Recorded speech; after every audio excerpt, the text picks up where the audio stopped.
She is up before the alarm, the way she has been for as long as she can remember. The coffee maker clicks on in the dark kitchen, and for a few minutes, before anyone else in the house stirs, there's only the sound of water moving through the machine and her own breathing. She stands at the counter in yesterday's t-shirt, not thinking about much of anything, because this is the only part of the day that belongs entirely to her. By 6:15, someone will need something. A child will need a signature, a parent will need a phone call returned, a coworker will need an answer she already has ready.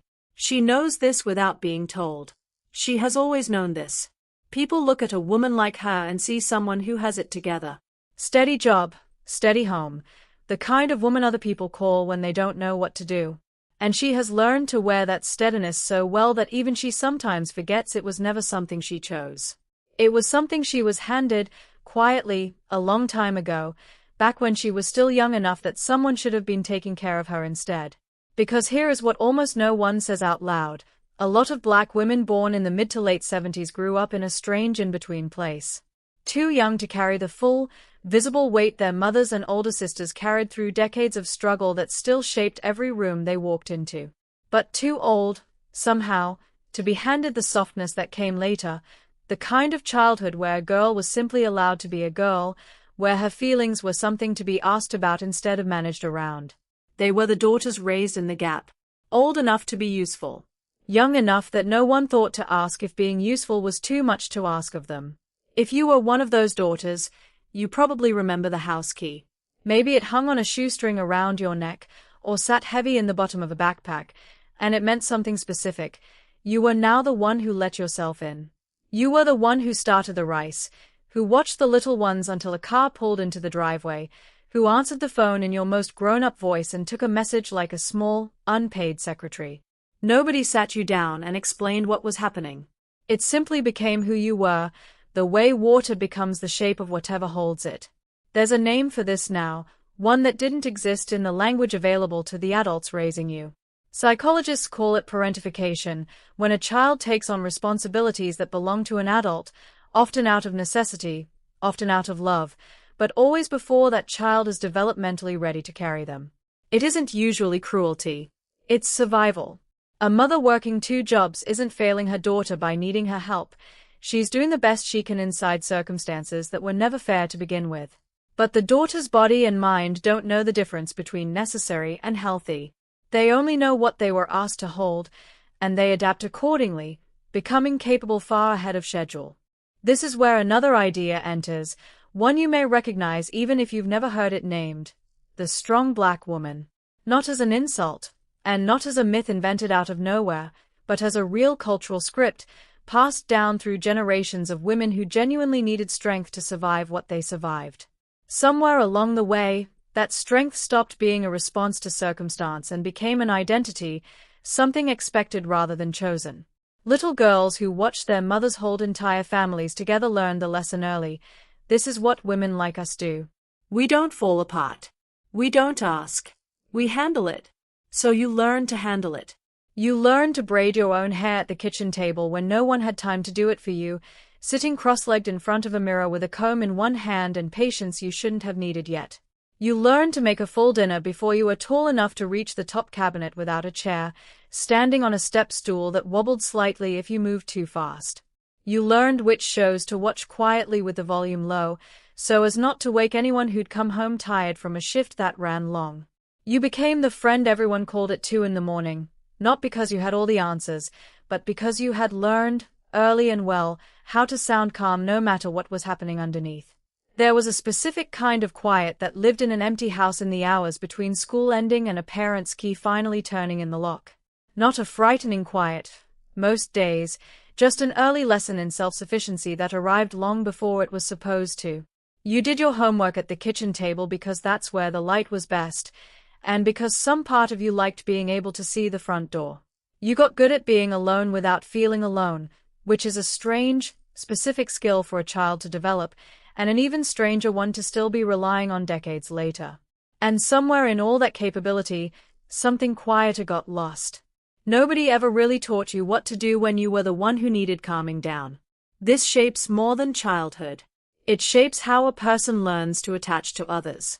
When help was rarely offered and rarely modeled, a child learns not to expect it, and eventually, not to want it, because wanting something you're unlikely to receive is its own kind of pain. Psychologists sometimes describe this as a self-reliant or avoidant pattern of attachment, not because the person doesn't want closeness, but because closeness that requires vulnerability starts to feel unsafe. Asking for help doesn't feel like a reasonable request. It feels like exposure. It feels like admitting the version of you that everyone depends on might not be entirely real. Now fast forward. That girl with the house key is a woman in her late 40s or early 50s, and the pattern hasn't disappeared, it simply changed shape. Maybe there's a parent who calls needing something, and she answers mid-sentence of another conversation, mid-task, mid-life, because saying no to a parent who once depended on her feels unthinkable. Maybe there's a child, grown or nearly grown, who still leans on her the way children do, not realizing how much she's quietly leaning on nothing at all. She has become the family steady center of gravity, the one everyone orbits, and centers of gravity are rarely asked how heavy that pull feels from the inside. There's a particular kind of exhaustion that comes from being needed by everyone and truly known by almost no one. Researchers who study what's sometimes called the sandwich generation, adults caring simultaneously for aging parents and their own children, describe this exact tiredness. Not one crisis, but the accumulated weight of constant, low-grade responsibility that never fully lifts. It rarely announces itself dramatically. It shows up instead as a woman sitting in her car for 1 extra minute before walking into work, or standing in her closet longer than necessary, trying to remember the last time she chose something for herself instead of for an occasion built around someone else. It shows up, too, in an old photo album pulled out on a slow evening, the kind you flip through half by accident.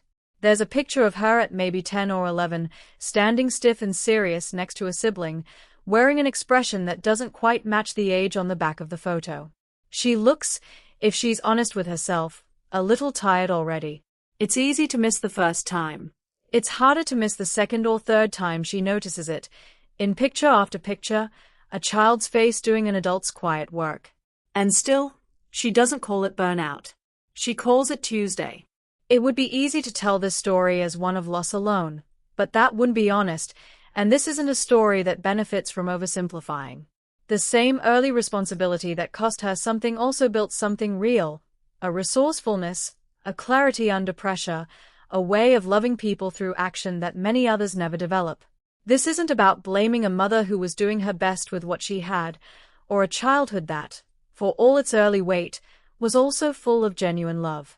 It's about recognizing that both things can be true, that a woman can be proud of who she became and still grieve, quietly, what it cost her to become it. Because there is a difference between being needed and being known, and most of us can feel that difference even when we can't name it. Being needed means people call because you'll handle it. Being known means someone notices when you're not handling it well, and stays anyway. For a lot of these women, being needed came easily and early. Being known, really known, past the competence, past the calm voice on the phone, came much later, if it came at all. So what does it mean now, at this stage of life, to finally set some of it down? Not all of it. Not the love, not the loyalty, not the parts of her strength that were genuinely earned and genuinely hers. But the belief that rest has to be justified. The belief that needing something makes her a burden rather than a person. The quiet, decades-old agreement that says her worth is measured by how much she can carry without complaint. Maybe it starts small. A morning where she sits down with her coffee instead of drinking it standing up, already moving toward the next task. A phone call she lets go to voicemail, just once, without spiraling into guilt. A moment where someone asks how she's doing, and instead of saying fine out of habit, she pauses long enough to actually answer. She was never given permission to be anything other than capable. But permission, it turns out, is something she can give herself now. Not because the years of strength were wasted. They weren't. They kept her family standing. They kept her standing. But strength was always supposed to be one part of her, not the entire shape of who she was allowed to be. And somewhere in the space between the girl who held the house key and the woman standing in her kitchen this morning, there is still room for her to be held, too.